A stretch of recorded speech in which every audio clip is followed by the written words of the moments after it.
ನಮಸ್ಕಾರ ಪ್ರಿಯ ವೀಕ್ಷಕರೇ. ಚಿಕ್ಕಬಳ್ಳಾಪುರ ಸಂಸತ್ ಸದಸ್ಯ ಡಾಕ್ಟರ್ ಸುಧಾಕರ್ ಅವರು ಇವತ್ತು ಅಕ್ಷರಶಃ ಬಿಜೆಪಿ ರಾಜ್ಯಾಧ್ಯಕ್ಷ ವಿಜೇಂದ್ರ ಅವರ ವಿರುದ್ಧ ವಾಗ್ದಾಳಿ ಮತ್ತು ಹರಿತ ಶಬ್ದ ಬಳಸಿ ಟೀಕಾ ಪ್ರಹಾರ ನಡೆಸುವುದರ ಮೂಲಕ ಭಾರತೀಯ ಜನತಾ ಪಕ್ಷದ ಆಂತರಿಕ ವಿದ್ಯಮಾನ ಒಂದು ಹೊಸ ಬೆಳವಣಿಗೆಯನ್ನು ಕಂಡುಕೊಂಡಿದೆ. ಇದು ಮೇಲ್ನೋಟಕ್ಕೆ ಸುಧಾಕರ್ ಅವರ ಸ್ಟೇಟ್ಮೆಂಟ್ ಅಂತ ಅನಿಸಿದ್ರೂ ಕೂಡ ಅವರ ಬೆಂಬಲಕ್ಕೆ ಸದಾನಂದ ಗೌಡರು, ಬೊಮ್ಮಾಯಿ ಅವರು ಇದ್ದಾರೆ ಅನ್ನುವ ಸಂಗತಿ ಇದೆಯಲ್ಲ, ಈ ಒಂದು ಸ್ಟೇಟ್ಮೆಂಟ್ಗೆ, ಸುದ್ದಿಗೋಷ್ಠಿಗೆ ಒಂದು ಹೊಸ ತಿರುವನ್ನು ತಂದುಕೊಟ್ಟಿದೆ. ಇವತ್ತು ಎಷ್ಟು ತೀಕ್ಷ್ಣವಾಗಿ ಅಟ್ಯಾಕ್ ಮಾಡಿದ್ರು ಅಂದ್ರೆ, ಸುದ್ದಿಗೋಷ್ಠಿಯಲ್ಲಿ ಅವರನ್ನ ದುರಹಂಕಾರ, ದರ್ಪ ಎನ್ನುವ ಶಬ್ದವನ್ನ ಬಳಸಿ ವಾಗ್ದಾಳಿಯನ್ನು ನಡೆಸಿದ್ರು. ಒಂದು ಹಂತದಲ್ಲಿ ಅವರ ದುರಹಂಕಾರಕ್ಕೆ ಧಿಕ್ಕಾರ, ಅವರ ಮನಸ್ಥಿತಿಗೆ ಧಿಕ್ಕಾರ, ಅವರ ಧೋರಣೆಗೆ ಧಿಕ್ಕಾರ ಅನ್ನುವಂತಹ ಶಬ್ದಗಳನ್ನು ಬಳಸಿ ಅವರು ಒಂದು ರೀತಿಯಲ್ಲಿ ತನ್ನ ಆಕ್ರೋಶವನ್ನು ಹೊರಚೆಲ್ಲಿದ್ರು. ಯಾಕಾಗಿ ಇಷ್ಟು ಆಕ್ರೋಶ? ಹಾಗಾದ್ರೆ ವಿಜೇಂದ್ರ ಅವರ ಸ್ಥಾನ ನಡುತ್ತಾ ಇದೆಯಾ? ವಿಜೇಂದ್ರ ಅವರ ಕುರ್ಚಿಗೆ ಈ ಗುಂಪು ಸಂಚಕಾರ ತರುತ್ತಾ? ಈ ಬಗ್ಗೆ ಇಂದಿನ ಮಾತು ಮಂಥನ ಸ್ನೇಹಿತರೆ. ಗೆಳೆಯರೆ, ರಾಜ್ಯ ಬಿಜೆಪಿನಲ್ಲಿ ಒಂದು ರೀತಿಯಲ್ಲಿ ದಿನಕ್ಕೊಂದು ರೀತಿಯ ವಿದ್ಯಮಾನ ನಡೀತಾ ಇದೆ. ಇವತ್ತು ಚಿಕ್ಕಬಳ್ಳಾಪುರ ಸಂಸತ್ ಸದಸ್ಯ ಡಾಕ್ಟರ್ ಸುಧಾಕರ್ ನಡೆಸಿದ ತುರ್ತು ಸುದ್ದಿಗೋಷ್ಠಿ ಈವರೆಗಿನ ಕಾದಾಟವನ್ನ ಮತ್ತೊಂದು ಲೆವೆಲ್ಗೆ ಕೊಂಡೊಯ್ತು. ಇಲ್ಲಿ ಒಂದು ಇಂಟ್ರೆಸ್ಟಿಂಗ್ ಸಂಗತಿಯನ್ನು ನಿಮಗೆ ಹೇಳ್ತಿದ್ದೀನಿ ನಾನು. ಏನು ಇಂಟ್ರೆಸ್ಟಿಂಗು ಅಂತಂದರೆ, ಈ ಒಂದು ಸ್ಟೇಟ್ಮೆಂಟ್ ಬಂದಿದ್ದು ವರಿಷ್ಠರ ವಾರ್ನಿಂಗ್ ನಂತರ. ಅಂದರೆ ಬಿಜೆಪಿ ಪ್ರಧಾನ ಕಾರ್ಯದರ್ಶಿ ರಾಧಾ ಮೋಹನ್ ಅಗರ್ವಾಲ್ ಅವರು ವಾರ್ನಿಂಗ್ ಅನ್ನು ಕೊಟ್ಟ ಬಳಿಕ ಸಂಸತ್ ಸದಸ್ಯ ಡಾಕ್ಟರ್ ಸುಧಾಕರ್ ವಿಜೇಂದ್ರ ಅವರ ಮೇಲೆ ಬಹಿರಂಗವಾಗಿ ಸುದ್ದಿಗೋಷ್ಠಿ ನಡೆಸಿ ಅಟ್ಯಾಕ್ ಮಾಡ್ತಾರೆ. ಏಕಚಕ್ರಾಧಿಪತ್ಯವನ್ನು ನಡೆಸ್ತಾ ಇದ್ದಾರಾ, ತಮ್ಮ ಹಿಂಬಾಲಕರ ಪಡೆಯನ್ನ ಇಟ್ಕೊಂಡು ಪಕ್ಷವನ್ನ ರನ್ ಮಾಡ್ತಿದ್ದಾರಾ ಎನ್ನುವ ಶಬ್ದಗಳ ಬಳಕೆಯನ್ನ ಮಾಡ್ತಾರೆ. ಬಹಿರಂಗವಾಗಿ ಮಾತಾಡಕೂಡ್ದು ಅಂತ ಹೇಳಿ ಬಿಜೆಪಿ ಜನರಲ್ ಸೆಕ್ರೆಟರಿ, ರಾಜ್ಯ ಬಿಜೆಪಿ ಉಸ್ತುವಾರಿ ಹೇಳಿದ ನಂತರವೂ ಕೂಡ ಇಂಥದ್ದೊಂದು ಅಟ್ಯಾಕ್ ಅನ್ನ ಮಾಡುವುದರ ಮೂಲಕ ವಿಜೇಂದ್ರ ಅವರ ವಿಚಾರದಲ್ಲಿ ನಾವು ಯಾವುದೇ ಎಕ್ಸ್ಟೆಂಟ್ಗೆ ಹೋಗೋದಕ್ಕೆ ಸಿದ್ಧ ಎನ್ನುವ ಸಂದೇಶವನ್ನ ಸುಧಾಕರ್ ಅವರು ರವಾನೆ ಮಾಡಿದ್ದಾರೆ. ಇಲ್ಲಿ ಸುಧಾಕರ್ ಅವರು ಇಂಥದ್ದೊಂದು ಸ್ಟೇಟ್ಮೆಂಟ್ ಅನ್ನ ರವಾನೆ ಮಾಡೋದಕ್ಕಿಂತ ಮೊದಲು ಒಂದು ವರಿಷ್ಠರಿಗೆ ಸಂದೇಶ ರವಾನೆ, ಎರಡನೇದು ಇಂಥದ್ದೊಂದು ಸ್ಟೇಟ್ಮೆಂಟ್ ಮಾಡುವ ಮೊದಲು ಸದಾನಂದ ಗೌಡರ ಸಭೆಯಲ್ಲಿ, ಅವರ ಮನೆಯಲ್ಲಿ ಒಂದು ಮೀಟಿಂಗ್ ನಡೆಯುತ್ತೆ. ಮೀಟಿಂಗಲ್ಲಿ ಬೊಮ್ಮಾಯಿ ಅವರು ಇರ್ತಾರೆ, ಸುಧಾಕರ್ ಅವರು ಇರ್ತಾರೆ, ಇತರೆ ನಾಯಕರು ಇರ್ತಾರೆ. ಯತ್ನಾಳು, ರಮೇಶ್ ಜಾರಕಿಹೊಳಿ ಗುಂಪು ಬೇರೆ.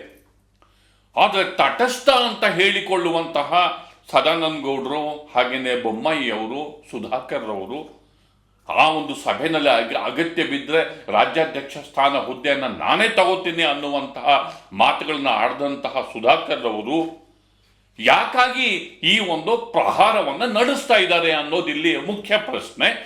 ಜೊತೆಗೆ ವಿಜೇಂದ್ರ ಅವರ ವಿರುದ್ಧ ನಡೆದಿರುವಂತಹ ವಿದ್ಯಮಾನ ಗಂಭೀರ ಸ್ವರೂಪ ಪಡ್ಕೋತಾ ಇದೆಯಾ ಈ ಒಂದು ಗುಂಪಿನ ಆಗಮನದ ಮೂಲಕ? ಇದು ಬಿಜೆಪಿಯಲ್ಲಿನ ಹೊಸ ವಿದ್ಯಮಾನ. ಈಗ ಹೆಚ್ಚು ವಿವರಗಳಿಗೆ ಹೋಗೋದಕ್ಕಿಂತ ಮೊದಲು ಇವತ್ತು ಸುದ್ದಿಗೋಷ್ಠಿನಲ್ಲಿ ಅವರು ಏನು ಹೇಳಿದರು ಅನ್ನೋದನ್ನ ನೋಡೋಣ.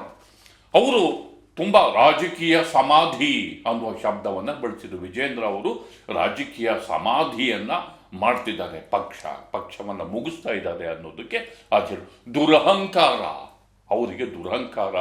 ಎಷ್ಟು ಸರಿ ಫೋನ್ ಮಾಡಿದ್ರು ರಿಸೀವ್ ಮಾಡಲ್ಲ, ವಾಪಸ್ ಫೋನ್ ಮಾಡಬೇಕು ಅನ್ನುವಂತಹ ಪ್ರಜ್ಞೆ ಕೂಡ ಇಲ್ಲ. ದರ್ಪ ಅವರು ಬಳಸಿದಂತಹ, ಅಂದರೆ ಎಷ್ಟು ಸಿಟ್ಟಿದೆ ಅಂದರೆ ಆ ಸಿಟ್ಟನ್ನು ಬಿಂಬಿಸುವ ಶಬ್ದಗಳನ್ನೇ ಅವರು ಆಕ್ರೋಶದ ರೂಪದಲ್ಲಿ ಹೊರಚೆಲ್ಲಿದ್ರು.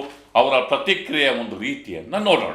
ಯಾವ ವ್ಯಕ್ತಿಯನ್ನ, ಯಾರನ್ನ ಮುಖ್ಯಮಂತ್ರಿ ಮಾಡಬೇಕು ಅಂತೇಳಿ ನನ್ನ ಇಡೀ ರಾಜಕೀಯದ ಬದುಕನ್ನೇ ನಾನು ಪಣಕ್ಕಿಟ್ಟು ಬಂದಿರುವಂತ ವ್ಯಕ್ತಿಯನ್ನ ಇವತ್ತು ರಾಜಕೀಯ ಸಮಾಧಿ ಮಾಡಬೇಕು ಅಂತ ಹೊರಟಿದಾರಲ್ಲ ಇವತ್ತಿನ ರಾಜ್ಯಾಧ್ಯಕ್ಷರು ಮಿಸ್ಟರ್ BY ವಿಜಯೇಂದ್ರರವರು, ಇವರು ಧೋರಣೆ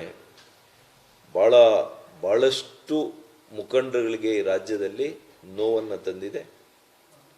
ಇವರು ಖಂಡಿತವಾಗಿಯೂ ಕೂಡ ಇವರು ಇದೇ ದಾರಿಯಲ್ಲಿ ನಮ್ಮ ಕೇಂದ್ರದ ನಾಯಕರು ಇವರಿಗೆ ಏನು ಸ್ವಾತಂತ್ರ್ಯ ಕೊಟ್ಟಿಲ್ಲ. ಆದರೆ ಯಾರನ್ನೂ ಒಂದು ವಿಶ್ವಾಸಕ್ಕೆ ತೆಗೆದುಕೊಳ್ಳುವಂಥ ಒಂದು ಗುಣ ಇವರಲ್ಲಿಲ್ಲ. ಇವರು ಈಗಾಗಲೇ ಮುಖ್ಯಮಂತ್ರಿನೂ ಆಗಿದ್ದಾರೆ ಅಥವಾ ಮುಖ್ಯಮಂತ್ರಿಗೆ ಮೇಲಿದ್ದಾರೋ ನನಗೆ ಗೊತ್ತಿಲ್ಲ. ಇವರ ಕಾರ್ಯವೈಖರಿ, ಇವರ ಒಂದು ಅಹಂಕಾರ, ಇವರ ಒಂದು ದರ್ಪ ಇರ್ಬೋದು. ಅವ್ರ ಹತ್ರ ಸಾವಿರಾರು ಕೋಟಿ ಇದೆಯೋ ಏನೋ ಗೊತ್ತಿಲ್ಲ ನನಗೆ. ಅವರ ವಾಗ್ಲಹರಿ ಇಷ್ಟಕ್ಕೆ ನಿಲ್ಲ. ಏಕಚಕ್ರಾಧಿಪತ್ಯ ಅನ್ನೋ ಶಬ್ದವನ್ನು ಕೂಡ ಬಳಸಿದ್ರು. ಅಂದರೆ ಹೇಗೆ ತಮ್ಮ ಬೆಂಬಲಿಗರ, ಜಿಲ್ಲಾಧ್ಯಕ್ಷರ ನೇಮಕದಲ್ಲಿ ತಮ್ಮ ಬೆಂಬಲಿಗರನ್ನೇ ಅವರು ಆಯ್ಕೆ ಮಾಡಿಕೊಂಡು ಇಡೀ ಪಕ್ಷವನ್ನ ತನ್ನ ನಿಯಂತ್ರಣದಲ್ಲಿ ಇಟ್ಕೊಳ್ಳೋದಕ್ಕೆ ಪ್ರಯತ್ನವನ್ನ ಪಡ್ತಾರೆ ಅನ್ನೋದನ್ನೂ ವಿವರಿಸಿದ್ರು. ಅದನ್ನೂ ನೋಡೋಣ. ನನ್ನ ನಡೆಯುತ್ತೆ ಏಕಚಕ್ರಾಧಿಪತ್ಯ ಇದ್ದಂಗೆ. ಪಕ್ಷ ಅಂತಂದ್ರೆ 4 ಜನ ಸೇರಿ ಕಟ್ಟದ ಪಕ್ಷ. ಇವತ್ತು ನಂದೇ ನಡೆಯುತ್ತೆ ಅಂತೇಳಿ ನನ್ನ ಹಿಂದೆ ಮುಂದೆ ಯಾರು ಓಡಾಡ್ತಾರೆ ಅಂಥವ್ರು ಮಾತ್ರ ಎಸ್ ಬಾಸ್ ಅನ್ನೋರು ಬೇಕು, ಜಿ ಹುಜೂರ್ ಅನ್ನೋರು ಬೇಕು. ಅಂಥವ್ರನ್ನ ನೀವು ಅಧ್ಯಕ್ಷರುಗಳು ನೇಮಕ ಮಾಡ್ಕೊಳ್ಳೋದು, ನಿಮಗೆ ಬೇಕಾದಂಥ ರಾಜ್ಯದ ಕಾರ್ಯದರ್ಶಿಗಳು ಮಾಡ್ಕೊಳ್ಳೋದು, ಪ್ರಧಾನ ಕಾರ್ಯದರ್ಶಿಗಳು ಮಾಡ್ಕೊಳ್ಳೋದು, ಉಪಾಧ್ಯಕ್ಷರುಗಳು ನೇಮಕ ಮಾಡೋದು. ಇದು ನಾನು ನಮ್ಮ ರಾಷ್ಟ್ರೀಯ ಸ್ವಯಂ ಸಂಘದ ಮುಖ್ಯಸ್ಥರಿಗೆ ಹಲವು ಬಾರಿ ನಾನು ಈಗಾಗಲೇ, ನಾನು ಯಾಕೆಂದರೆ ಯಾವಾಗಲೂ ನೀವು ಗಮನಿಸಿರ್ಬೋದು, ಎಷ್ಟೇ ನೋವಾಗಿದ್ರು ನನಗೆ, ನಾನೆಂದೂ ಕೂಡ ಮಾಧ್ಯಮದ ಮುಂದೆ ಬಂದು ಪಕ್ಷದ ವಿಚಾರಗಳನ್ನು ನಾನು ಹಂಚ್ಕೊಂಡಿಲ್ಲ. ಹಂಚ್ಕೊಳ್ಳೋ ಅಂಥ ಮನಸ್ಥಿತಿ ಕೂಡ ನಂದಲ್ಲ. ಆ ದಾರಿಯನ್ನು ನಾನು ಯಾವತ್ತೂ ಕೂಡ ಆಯ್ಕೆ ಮಾಡ್ಕೊಳ್ಳಲ್ಲ. ಇನ್ನು ಕೊನೆಗೆ ಅವ್ರು ಹೇಳಿದ್ದು ಏನು ಗೊತ್ತಾ? ಇನ್ನು ಮಾತುಕತೆ ಮುಗಿತು, ಇನ್ನೇನಿದ್ರು ಯುದ್ಧ. ಅದು ಅವ್ರ ಶಬ್ದ, ನಾನಲ್ಲ ಹೇಳ್ತಿದ್ದು. ಇನ್ನೇನಿದ್ರು ಯುದ್ಧ. ಇವರ ಅಹಂಕಾರಕ್ಕೆ ಧಿಕ್ಕಾರ, ಇವರ ಧೋರಣೆಗೆ ಧಿಕ್ಕಾರ, ಇವರ ಮನಸ್ಥಿತಿಗೆ ಧಿಕ್ಕಾರ. ಇವರ ಧೋರಣೆಯನ್ನು ಬದಲಾಯಿಸದೆ ಹೋದರೆ ಇವರ ಅಧ್ಯಕ್ಷರೇ ಬದಲಾಗಬೇಕು. ಇದು ಅವರ ಕೊನೆಯ ಬಾಣಿ. ಅದರ ಪ್ರತಿಕ್ರಿಯೆ ಕೂಡ ನೋಡೋಣ. ಎಷ್ಟೋ ಜನರು ಕಟ್ಟಿ ಬೆಳೆಸಿರ್ತಕ್ಕಂಥ ಪಕ್ಷನ ಅವನತಿಗೆ ತರ್ಕೊಂಡು ಹೋಗುವಂಥ ಕೆಲಸ ಮಾಡ್ತಾ ಇದ್ದಾರೆ. ಅದಕ್ಕಾಗಿ ಇವರ ಧೋರಣೆಗೆ ನನ್ನ ಧಿಕ್ಕಾರ, ಇವರ ಅಹಂಕಾರಕ್ಕೆ ಧಿಕ್ಕಾರ, ಇವರ ಮನೋಸ್ಥಿತಿಗೆ ನನ್ನ ಧಿಕ್ಕಾರ ಇದೆ. ಇವರನ್ನು ನಾನು ಆಗ್ರಹಪೂರ್ವಕವಾಗಿ ಕೇಂದ್ರ ನಮ್ಮ ನಾಯಕರುಗಳಲ್ಲಿ ಮನವಿ ಮಾಡ್ತೇನೆ. ಇವ್ರ ಧೋರಣೆಯನ್ನಾದರೂ ಬದಲಾಯಿಸಿ, ಸರಿಪಡಿಸಿ, ಇಲ್ಲ ಇವರನ್ನೇ ಬದಲಾಯಿಸಿ ಅಂತೇಳಿ ನಾನು ನನ್ನ ಆಗ್ರಹಪೂರ್ವಕವಾದಂಥ ಮನವಿಯನ್ನು ತಮ್ಮ ಮೂಲಕ ಮಾಡುವಂಥ ಪರಿಸ್ಥಿತಿ ಬಂದಿದ್ದಕ್ಕೆ ಕ್ಷಮೆ ಇರಲಿ ಅಂತ ನಮ್ಮ ನಾಯಕರುಗಳಲ್ಲಿ ನಾನು ಕೇಳಿ. ಒಂದು ಇಂಪಾರ್ಟೆಂಟ್ ಅನ್ನಿಸ್ಕೊಳ್ಳುವಂತಹ ಪ್ರತಿಕ್ರಿಯೆಗಳನ್ನು ನೀವು ನೋಡಿದ್ರಿ. 3 ಇಂಪಾರ್ಟೆಂಟ್ ಪ್ರತಿಕ್ರಿಯೆ. ಅಂದರೆ ಅವ್ರು ಹೇಳ್ತಾರೆ, ದೆಹಲಿಗೆ ಹೋಗ್ತೇವೆ ನಾವು. ಅಂದರೆ ಈವರೆಗೆ ಯತ್ನಾಳು, ರಮೇಶ್ ಜಾರಕಿಹೊಳಿ, ಅರವಿಂದ ನಿಂಬಾವಳಿ, ಕುಮಾರ್ ಬಂಗಾರಪ್ಪ ಅವರ ಕಾರ್ಯಾಚರಣೆ ಪಕ್ಕಕ್ಕೆ ಹೋಯ್ತು. ಈಗ ನಾವು ದೆಹಲಿಗೆ ಹೋಗ್ತೇವೆ. ಸದಾನಂದ ಗೌಡರು, ಬೊಮ್ಮಾಯಿ ಅವರು ಮತ್ತಿತರರು, ಸುಧಾಕರ್ ದೆಹಲಿಗೆ ಹೋಗಿ ಇಲ್ಲಿ ಆಗ್ತಿರುವ ಅನ್ಯಾಯವನ್ನು ವಿವರಿಸ್ತೇವೆ. ನಡ್ಡಾ ಅವ್ರನ್ನ ಭೇಟಿ ಮಾಡ್ತೇವೆ, ಅಮಿತ್ ಶಾ ಅವ್ರನ್ನ ಭೇಟಿ ಮಾಡ್ತೇವೆ, ಅವ್ರಿಗೆ ಹೇಳ್ತೇವೆ. ಇದು ಹೀಗೆ ಮುಂದುವರೆದ್ರೆ ಅವರಿಗೆ ಬದಲಾಯಿಸಬೇಕು ಅಂತ ಹೇಳ್ತೇವೆ ಅನ್ನುವಂತಹ ಪ್ರಹಾರವನ್ನೇ ನಡೆಸಿದ್ರು. ಅಂದರೆ ಎರಡನೆಯ ಗುಂಪು ವಿಜೇಂದ್ರ ಅವರ ವಿರುದ್ಧ ಸಮರ ಸಾರ್ತಾ ಇದೆ, ದೆಹಲಿ ಮಟ್ಟದಲ್ಲಿ ಕಾರ್ಯಾಚರಣೆಗೆ ಇಳಿತಾ ಇದೆ. ಅವರು ಮಾತಿನ ನಡುವೆ ಪಕ್ಷ ಕಟ್ಟಿದಂತಹ ಅನ್ನೋ ಮಾತನ್ನ ವರಿಷ್ಠರು ಇದ್ದಾರೆ ಅನ್ನೋ ಮಾತನ್ನು ಹೇಳ್ತಾರೆ. ಯಡಿಯೂರಪ್ಪ ಅವ್ರ ಹೆಸರು ಹೇಳಲ್ಲ, ಸಂತೋಷ್ ಅವರಿದ್ದಾರೆ, ಪ್ರಹ್ಲಾದ್ ಜೋಶಿ ಅವರಿದ್ದಾರೆ. ಅಂದರೆ ಅವರ ಮಾತಲ್ಲಿ ಅವರಿಗೆ ಯಾರು ಬ್ಯಾಕಪ್ ಮಾಡ್ತಿದ್ದಾರೆ ಅಂತ ಗೊತ್ತಾಗುತ್ತೆ. ರಾಜಕಾರಣದಲ್ಲಿ ಪರ್ಮುಟೇಷನ್ ಅಂಡ್ ಕಾಂಬಿನೇಷನ್ ಈಕ್ವೇಷನ್ ಅವ್ರಿಗೆ ಬೇಕಾದವರು ಇದ್ದೇ ಇರ್ತಾರೆ.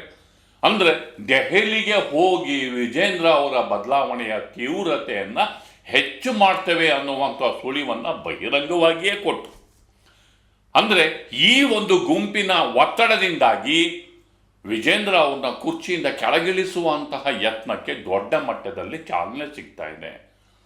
ಈ ಒಂದು ಯತ್ನಕ್ಕೆ ವರಿಷ್ಠರು ಏನಂತಾರೆ ಅನ್ನೋದನ್ನು ನಾವು ಕಾದು ನೋಡಬೇಕಾಗಿದೆ.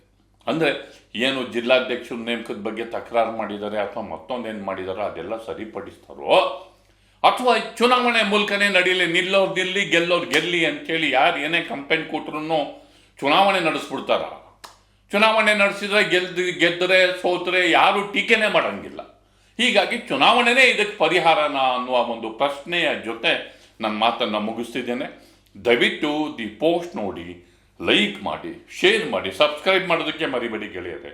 ನಮಸ್ಕಾರ.